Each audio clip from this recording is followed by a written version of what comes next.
If you ask any member of the general public, they will tell you that the worst kind of roller coaster is a rough ride.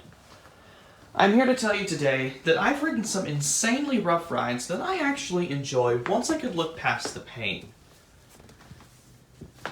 Now, yes, roughness is not always a good thing. In fact, it's usually a downside. But more often than not, there are still some rough rides that are actually kind of fun. So this will be a completely different list from the 20 worst coasters that I've ever experienced. And if you haven't watched that video, click the card above. But today, I want to give you a list of the 10 roughest roller coasters that I've ever ridden.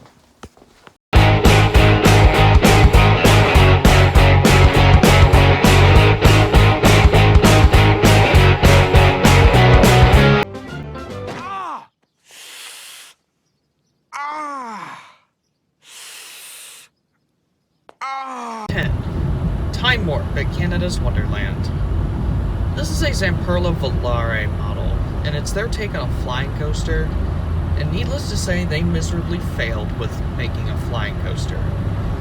Between the bizarre restraints, the jerky turns, bad transitions, and the rough track, this thing was a failure through and through, and I'm really hesitant to try any other Zamperla Volares based on my awful experience on Time Warp. There's 9 of them out there, and this is the only one that I've experienced, but this delivered one of the worst experiences I've ever had on a coaster. At number 9, we have Goliath at Six Flags New England. This Vekoma giant inverted boomerang was actually well received by park goers and enthusiasts alike during its stay at Six Flags Magic Mountain. But once it got relocated to New England, there it became a different story.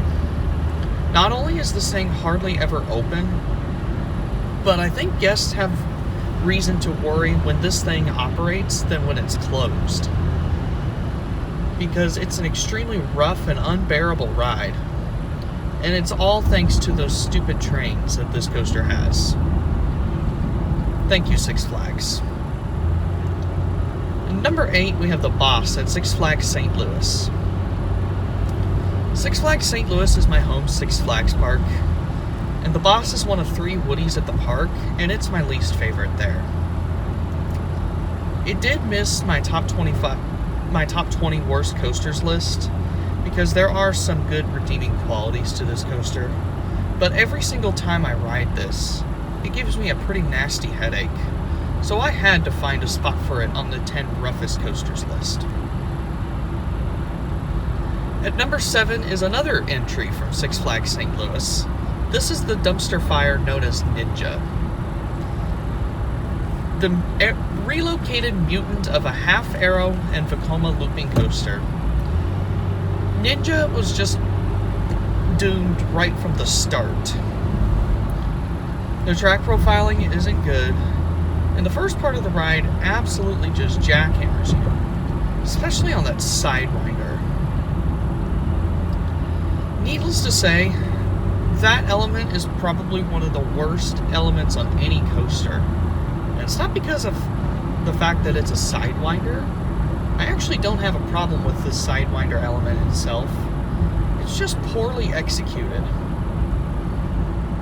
Needless to say, Ninja definitely found a spot on my 10 roughest coasters list. At number 6 is Desperado at Buffalo Bill's Hotel and Casino. This aerodynamics hypercoaster broke the height and speed record when it opened in 1994.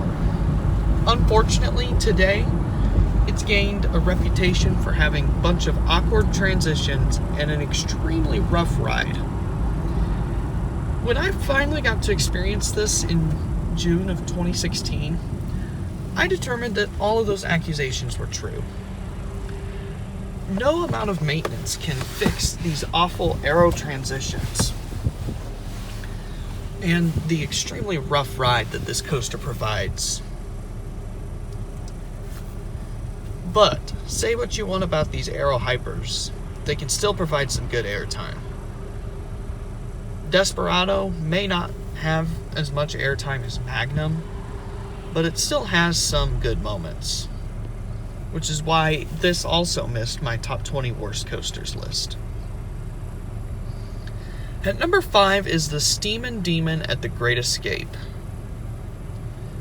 This arrow, loop, and corkscrew coaster was relocated from a park in Louisiana, called Pontchartrain Beach.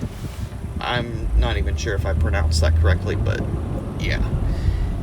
This was a relocated coaster, and it opened at the Great Escape in 1984. And this thing delivered a pretty nasty headache.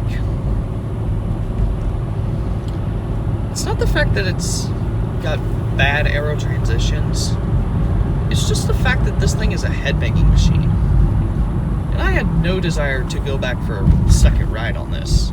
I would much rather marathon the classic Woody at the same park, Comet, over this.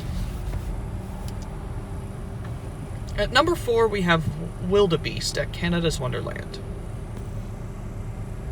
Mighty Canadian Mindbuster was a contender for this list, but honestly, Wildebeest is far worse than the Mindbuster in my opinion.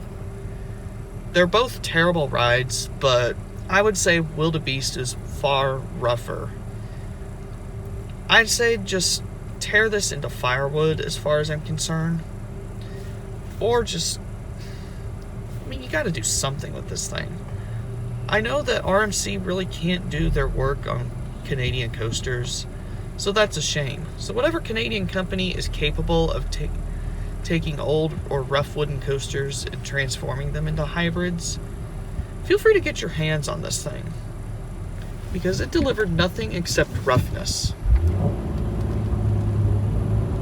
At number 3, we have Wolverine Wildcat at Michigan's Adventure. Is it ever a good thing when you mention a Din Corporation coaster from the late 1980s? Usually, it's not. And Wolverine Wildcat is a prime example of that. I thought the layout was kind of boring, but worse than any of it, this thing was just crazy rough. It is a pretty popular pick for the RMC treatment, but I doubt that Cedar Fair would even spring for the RMC conversion of this thing, because they wouldn't get a really good return on investment. At number 2 is the worst wooden coaster I've ever experienced, Wildcat at Lake Compounce. My first ride on this came in May of 2016, and I thought it was pretty bad. I thought it was really rough and not very exciting. But when Lake Compounce announced that Wildcat was going to be retracked after the 2016 season, I was pretty optimistic. Although it gained a lot of controversy for that retracking, as it also brought new Millennium Flyer trains. So when I got back on it in June of 2019, I found this to be an unbearable ride experience. It's so rough that you can't enjoy it at all.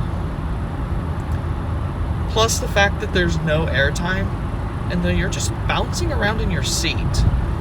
And there's no question that this is the worst wooden coaster I've ever ridden.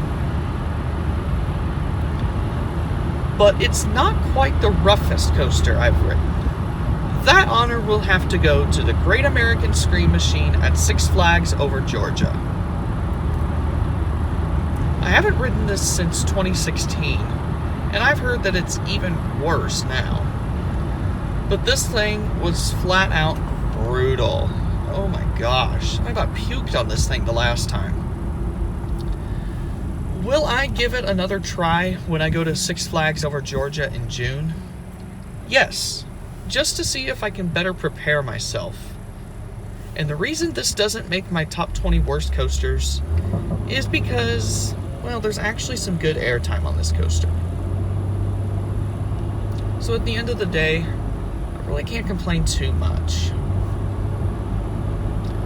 But needless to say, that is the list of the 10 roughest roller coasters that I've ever ridden. Feel free to give this video a like and subscribe to my channel if you're new around here, and let me know some of the roughest coasters you've ever ridden. Thank you all for watching, and I'll see you guys all next time.